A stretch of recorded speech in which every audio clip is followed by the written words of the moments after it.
Specialty Story, session number 90.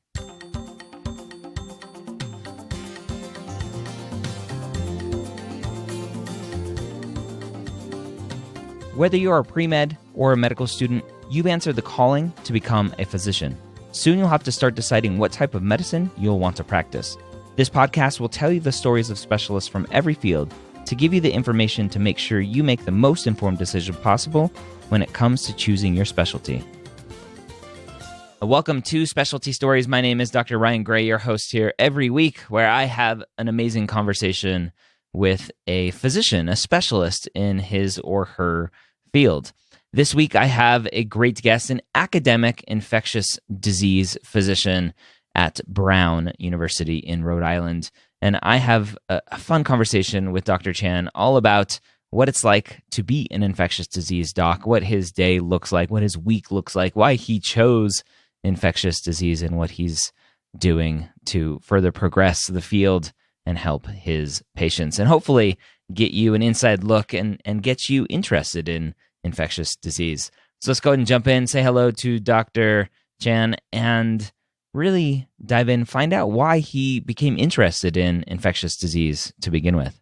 Yeah, so I became interested in infectious diseases probably back in undergraduate of college. So I was actually majored in microbiology at the University of Vermont. So I was very interested in bacteria and viruses and infections and trying to solve the problem, actually. Did you major in microbiology because you're like, oh, I'm pre-med, that's what I'm supposed to major in? Or was there some early interest in bugs even before then? Yeah, so my dad was actually the first doctor in our family. He's a cardiologist. But from an early age, I always liked to fix things, actually. Mm-hmm. And so I initially actually went into college majoring in engineering because engineers like to fix stuff. And I realized very early on that I wanted to go to medical school. And so I initially changed into biology, but felt like biology was too generic. And I then changed to microbiology with a focus actually on genetic engineering, and very interested in at a microscopic level and sort of a bug level, how to interested in the genetics of life. Very interesting. Okay. What traits do you think lead to someone being a good infectious diseases physician? I think really the ability to think through a problem from top to bottom with particular attention to detail and things that other people may have missed. So one piece of advice I often give to medical students, especially early in their career, is to really think about a problem in a timeline. And I think being able to sort of put things together in a timely fashion and think through the different problems and problem solving and think critically is really one of the most important attributes of a infectious disease doc. That timeline is really important for incubation period and time from exposure and all that stuff. So that fits really well there. Totally. And further on in my career, so I initially got into the field of HIV, and we'll talk a little bit more about that, I'm sure, from more of a research sort of, how do we actually cure, fix HIV? But as I've progressed, I've gotten so much more interested at the intersection of HIV with social justice and health disparities. And a lot of my work now, actually, I haven't pipetted anything in the last 10 years. And a lot of my work now is really public health focused and at the community level and engaging populations across our state. Okay, very cool. Yeah, we'll dig into some of those abilities to subspecialize and to do things outside of clinical medicine. So that'd be very interesting. When you were going through medical school, it sounds like pretty early on you had infectious diseases on your mind. Was there any other specialty, especially going through your internal medicine residency, that was like, ooh, maybe I would be happier doing this other thing instead? Yeah, so I think even during medical school, actually, I struggled a little bit because I found everything interesting. So I loved my surgical rotations. I liked OBGYN. I liked medicine. I liked pediatrics. I did think for a while about oncology. I thought about OBGYN out of medical school. When I got to residency, though, I felt like I was pretty committed to infectious disease. I did consider oncology, also because of some of the genetic research going on at the time, but eventually landed on ID, which I'm certainly happy that I did. It seems like ID is one of those similar to kind of like emergency medicine, and there was another specialty recently that I had on that talked a lot about kind of touching every field. Obviously, every field deals with infection, whether it's post-op infection or special infections with pregnancy and stuff like that. So, do you think that helped lend you towards leaning towards ID? I think so. I do like the fact that ID touches every part of the body, is that there's broad overlap with lots of other fields and disciplines. And I think one thing, especially that does it for me, is that you can actually cure a lot of infections. So I think a lot of medicine now is managing chronic diseases, which is fine and good. But one thing that really sort of appealed to me about infections is that you can cure the majority of them Mhm. and make people 100% back to normal. And that was just incredibly appealing. Yeah. What types of patients are you treating day in and day out as an ID doc? Yeah, so I feel like my career is really split into almost two separate types of care. So I certainly do infectious diseases consults in the hospital. And in the hospital, that's sort of your bread and butter infectious diseases. So you have endocarditis, you have osteomyelitis, you have diabetic, skin and soft tissue infections, and the whole spectrum of other infections from malaria to TB to many other sorts of, you name it, is what we occasionally walks into the hospital. On the outpatient side, which is something that going through training I was a little bit less clear about, but it's sort of become more my bread and butter and more my main stay here in ID. It's really the outpatient side. So that's a lot of HIV care. I'm primary care to a lot of my HIV positive patients. I started the pre-exposure prep clinic, prophylaxis clinic at our site here, and I run our STD clinic. So that's a lot of stuff that I actually didn't receive training in necessarily through fellowship and or residency, but really takes up a lot of my time now. Is a lot of the outpatient ID care. For the student who really likes the investigative piece of medicine, as an ID doc, what percentage of patients are coming to you already with cultures that are positive, and you know what bug you're treating, and maybe you just need to dial in the treatment? And what percentage are patients coming to you with these potentially like malaria, where they have these cyclical fevers and stuff, and you're there trying to figure out what's going on? Yeah, so I feel like maybe a quarter of the time cases come to us with really clear culture, proven infections, and it's a Staph aureus, a strep infection, and you choose what you're going to get. Maybe a little bit more than a quarter, maybe about a third of the time, there's clear culture data to help guide the decisions. I feel like another third of the time, it's we just don't have culture data. So there's lots of reasons, certainly in real world clinical settings, right, where cultures may not be accurate or they may be negative if they're not drawn correctly, if they're drawn off the wrong lines, if it takes too long for them to get to the labs. And then there's certainly lots of bugs that just don't grow. So I feel like, a third of the time, quarter of the time, we're kind of just shooting in the dark and making our best guess, guided by other aspects of the clinical patient. And then the other third of the time are just sort of random things that we get called for. So the majority of that is things like fever of unknown origin. Our patient has a fever, unsure what it's from. Can you come and provide some assistance? Some of the cases are, rising white blood counts. What do we do? Some of them are for workup of other, random questions that are unclear to the primary team. And I feel like 10% of the time are really those cases that, walk through the door and you're like, oh my goodness, where did this come from? People from other countries. You're thinking about malaria, you think about TB, you're thinking about Brucella, you're thinking about these other random things. And a small percent of those times, a couple percent, you nail the diagnosis of some really random disease, and you give them the appropriate antibiotics and you cure them. And that's really one of the greatest feelings, I think, in ID. How much of your job looks exactly like the TV show House? That's what every student wants to know. To be fair, I feel like actually a fair amount of it does. I mean, I feel like one out of every 10 patients I see, it's sort of like this complete mystery and you're trying to piece things together. And I think the other thing that really like, and most of us ID docs do, is really diving into the social history. Mm-hmm. I think for many parts of medicine, the social history doesn't necessarily matter quite as much, depending on who you talk to. But in ID, the social history can really be everything. And the person's sort of demographics and how you frame them, epidemiologic wise. So I do feel like a fair amount of time, I feel like House, and I love that TV show. And Nice.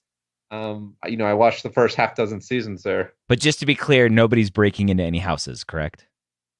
No comment. I'm just kidding. Yeah, no housebreaking.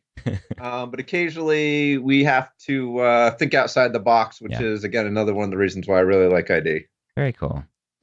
So you're in an academic setting. For you, what was that decision algorithm to stay in an academic setting versus going out into the community?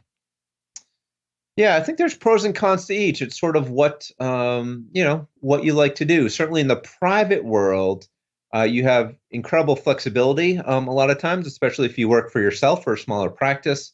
Financially, you sort of eat what you kill. You can make much more in the private world depending what you do. Part of my career, though, was always very academic and research oriented. So I'm also PI of several NIH grants and other grants.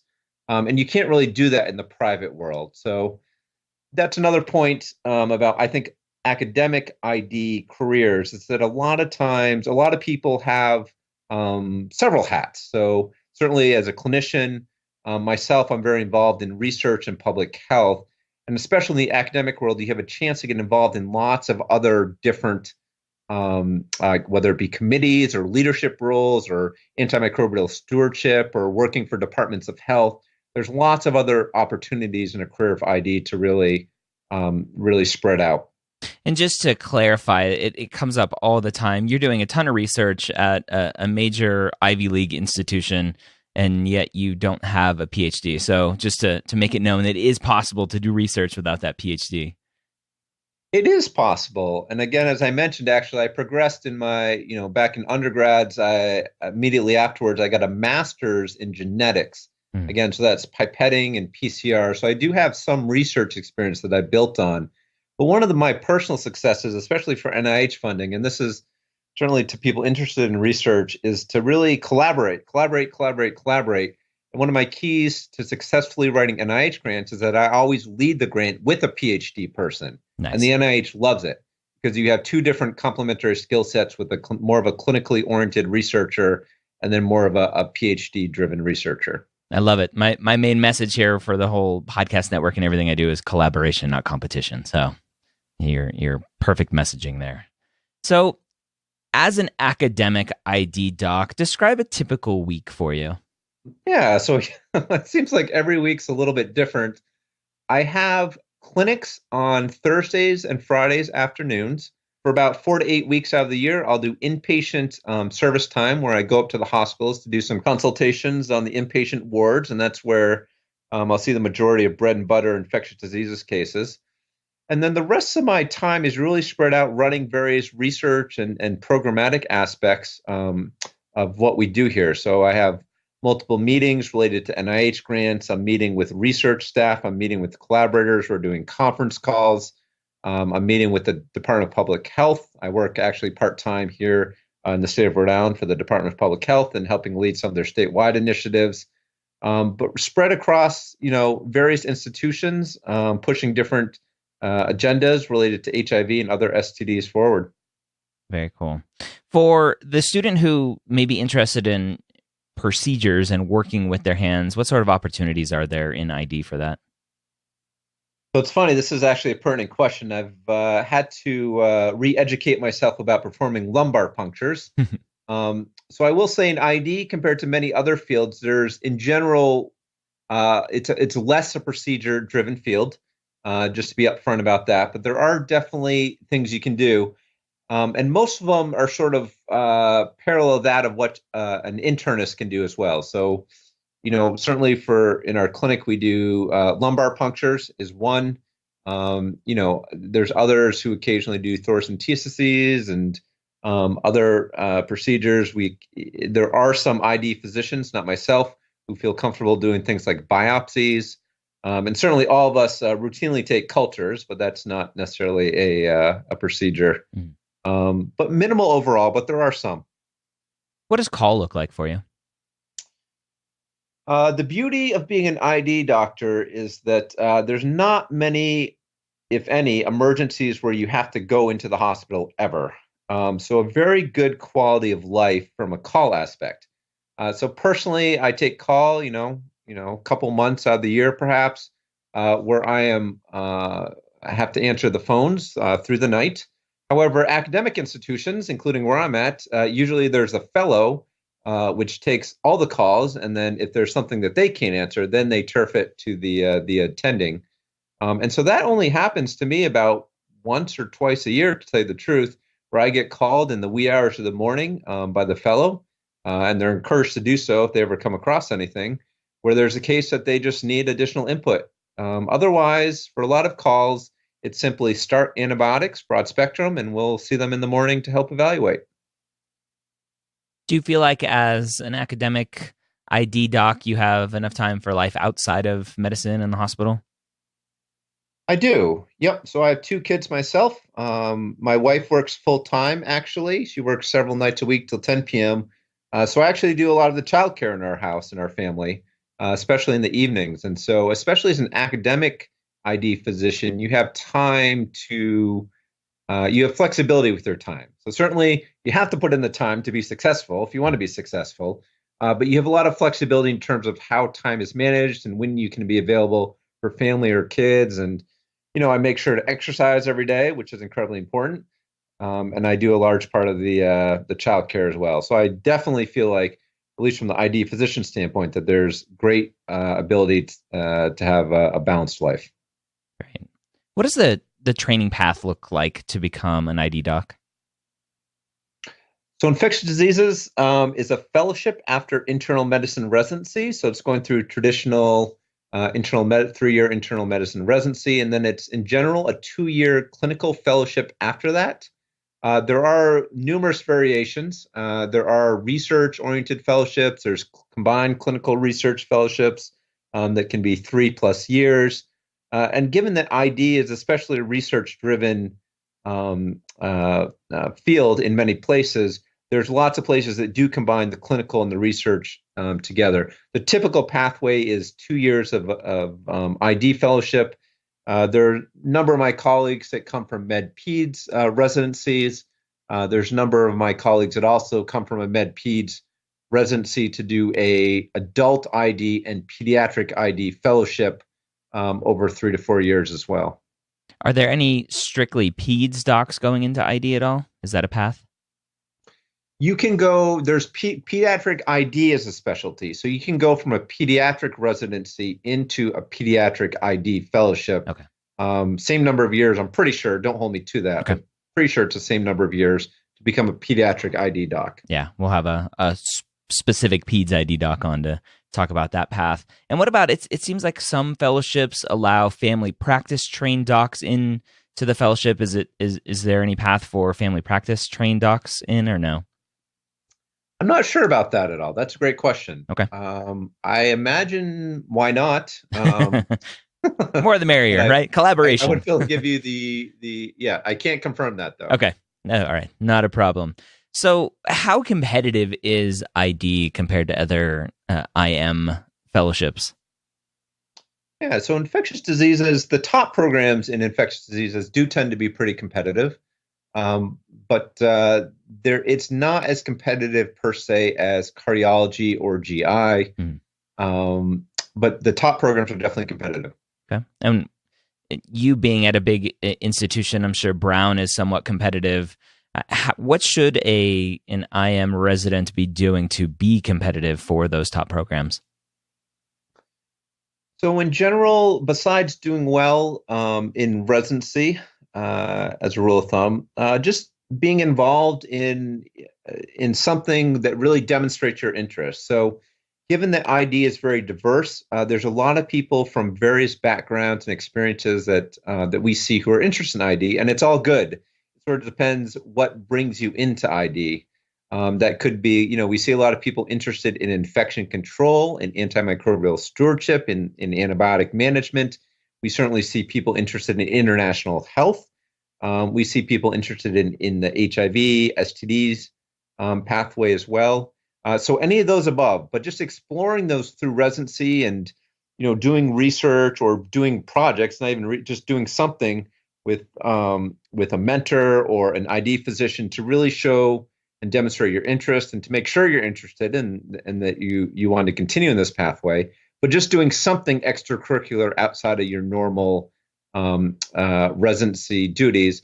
And then certainly the more that you can have, certainly if you're interested in academic medicine, getting your name on some peer-reviewed publications, getting involved in some grants, all that can go a long way as well. Okay. We talked a little bit earlier, you're very interested in HIV. What opportunities are there, once you're fellowship trained as an ID doc, what opportunities are there to further subspecialize either officially or unofficially? Yeah, so there's various routes to become certified in HIV care. One is to do a fellowship in infectious diseases and become an infectious disease physician. There's also some from a medicine, as an internal medicine doctor, there's a couple certification programs out there where you can actually become a certified medicine physician in HIV care, doing a fellowship, which I believe is 1 year. Again, don't hold me to that, but where you can do a 1-year fellowship to do HIV care. Once you become specialized in HIV care, there's not sort of a next step, if you will, in terms of specialty. A lot of the people you see nationally and across the world who take it to that next level are really research experts. So people that really develop a research expertise, say in drug resistance or in neurological complications related to HIV/AIDS. So usually it's people that who start to do research in a specific topic of HIV, who really become sort of the world or national experts in that specific aspect of HIV. Mm-hmm. And what about for somebody going through their infectious disease fellowship, for them to further subspecialize? Are there further training for like TB or meningitis or something like that somebody would go down a path? Yeah, so great question. So there's not any specific tracks, if you will, for most of this. There are some programs out there, for example, to get more experience in antimicrobial stewardship and things like that. But within your typical infectious diseases fellowship program, there's usually not other specific tracks that you can really gain a certification in. Mm-hmm. Most of what happens and how one develops one's interest and expertise within infectious diseases is based on where you spend your time. Yeah. So there's elective months, there's faculty at various institutions, and of course there's a clinical care. Like, what do you see all day? If you want to specialize in HIV care, it may not make sense then to go to a rural Midwestern state where there's no HIV patients. So versus if you train in a major urban center where all you see day in and day out are HIV patients. So a lot of it is really self-directed and self-driven.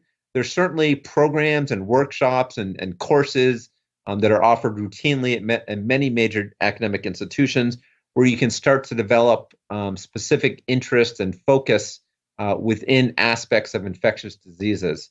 But there's not a lot of specific tracks per se to really become an expert, quote, in meningitis.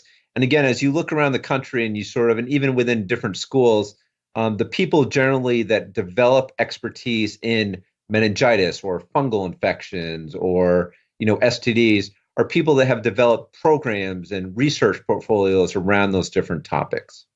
Okay. That sounds good. For the osteopathic student listening to this, or maybe osteopathic resident listening to this who is interested in ID, what sort of negative bias do you see out there for the DOs?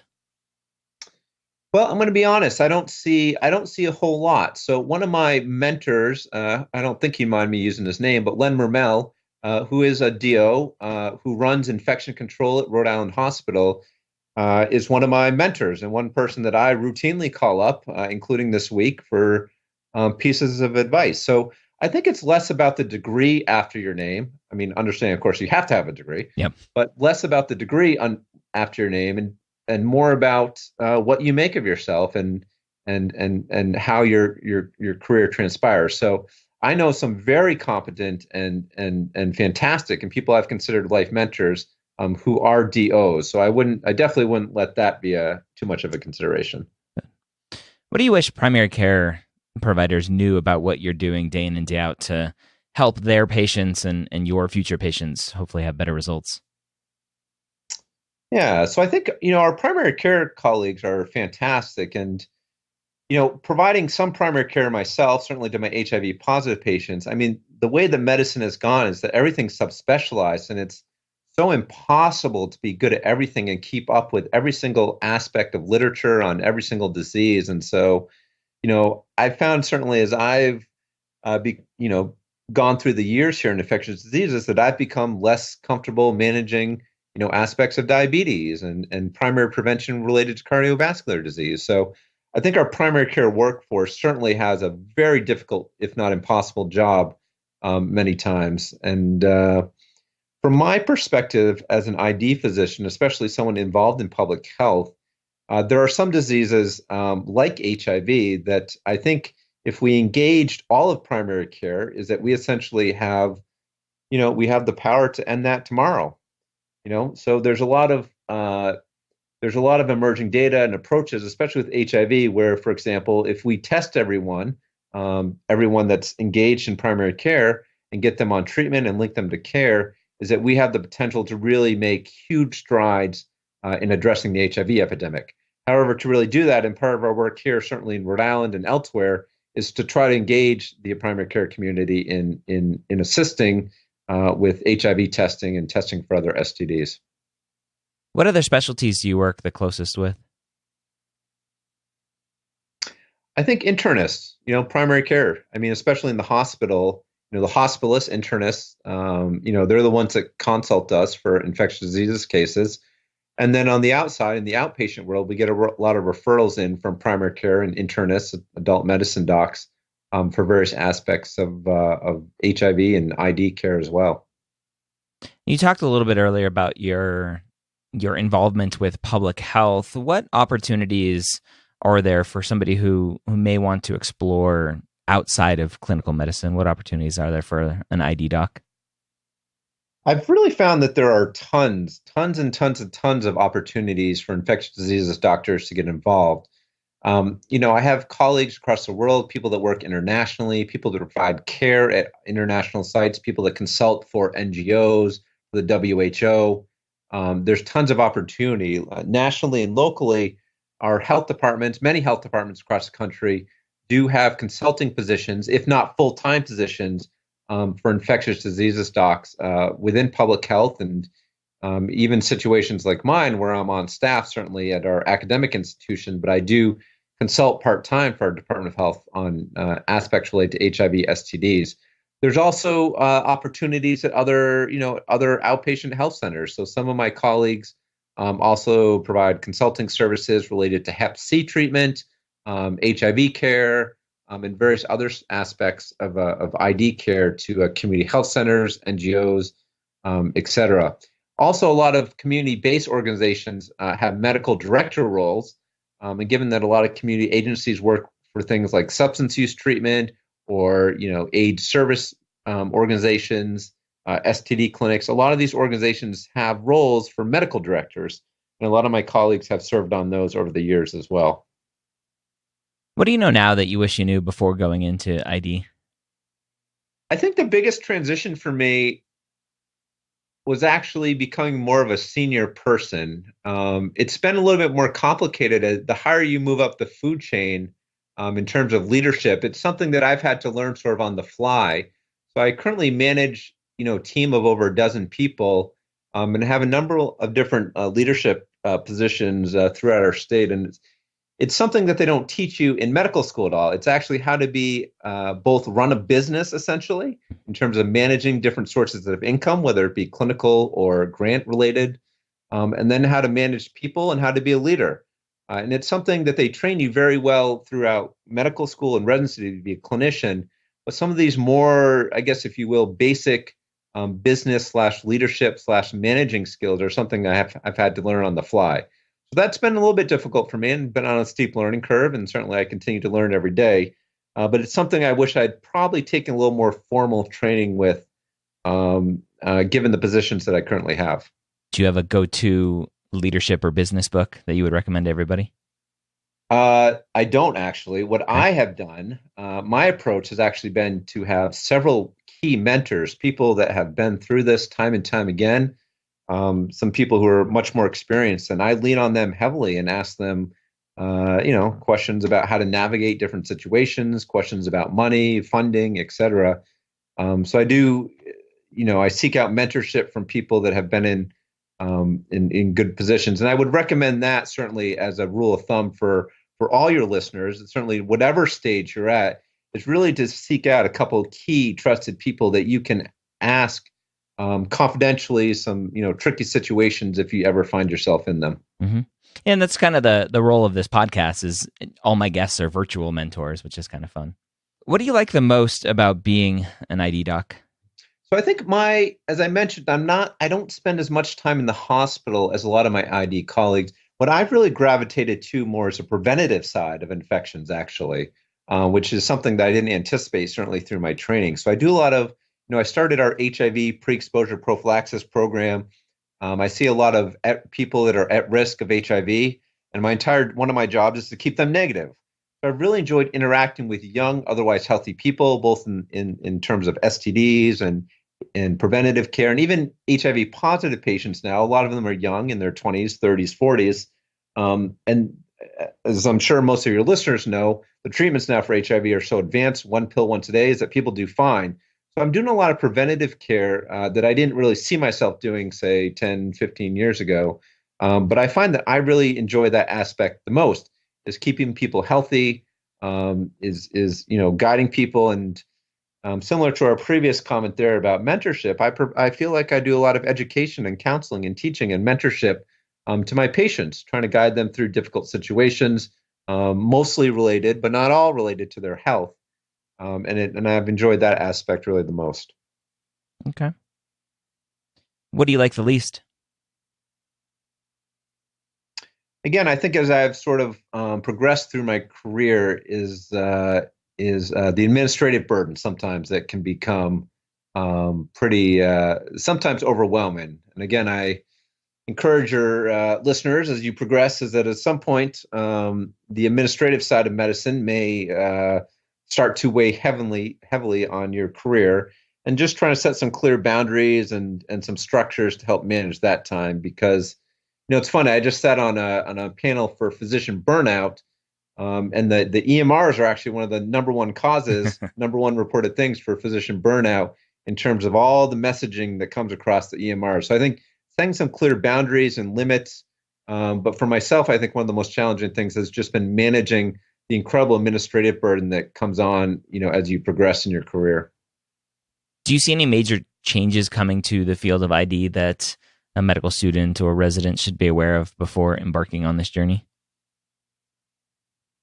I don't see any major changes in the field of infectious diseases. I will say for those people who are considering careers in HIV specifically, is to consider places where HIV is affecting people most.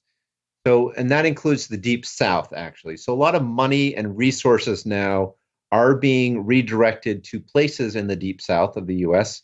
Where HIV is hardest hit. And so I think for those people interested in really making a difference related to HIV care, and also for those people looking to potentially be successful for research funding, is within the area of HIV, is to consider collaborations or working in some of the areas hit hardest here in the U.S. What are your thoughts on the news about the second, I think, patient, quote unquote, cured of HIV? Yeah, so it's exciting. So for those of you that may be unaware, your listeners, there has been some progress in terms of an HIV cure. There's been a couple of patients now that have received bone marrow transplants with HIV mutations, with mutations that make them resistant to HIV infection, specifically CCR5 deletion mutations. And when implanted with a bone marrow transplant, these people have essentially cleared their HIV. So if you look if you look in some of the deep reservoirs of people in these people, my guess is you would still find some remnants of HIV. But people in the field are considering this as a functional cure, which I think is exciting. However, it's not very, if you will, generalizable to the general HIV population. And one of the reasons for that is in order to get a bone marrow transplant, you have to essentially destroy one's immune system. So bone marrow transplants are for people with leukemia and other blood-borne cancers. And there's also a 25% mortality rate with bone marrow transplants. Mm-hmm. So the treatments now for HIV are so good is that no one's going to risk a 25% 1 in 4 mortality rate with a bone marrow transplant versus just putting someone on HIV medications, which will keep them controlled for life. So it's very optimistic from the fact that it can be done, and if we figure out how to do it right and make it generalizable, it does have the potential to lead to a true cure for HIV. If you had to do it all over again, would you still be an ID doc? 110%. Any last words of wisdom for the med student or resident out there thinking about infectious disease? I would just say get involved early. I think it's a fantastic career. I am 100% glad that I did it. There's tons and tons and tons of opportunity. You can get involved in so many things. There's a lot of overlap with international careers, with public health, public policies. And I think having been more involved now in public health, I really love how I can take that individual, the lessons that I learned from taking care of an individual patient and try to apply them on a public health, public policy level across the entire population to make a difference. So I would definitely encourage your listeners, medical students, to really explore careers in ID, especially if you're interested in public health, social determinants of health, addressing health disparities. All right, so there you have it. Again, Dr. Chan, infectious disease physician, academic infectious disease physician. He's been out of training now for 8 years and has a fun public health career as well as tackling HIV there in Rhode Island. So if you are interested in public health and infectious disease and all that fun stuff, hopefully this podcast, this episode will give you the courage to go and seek out some more information about infectious disease. Hope you have a great week. We'll see you next time here on Specialty Stories.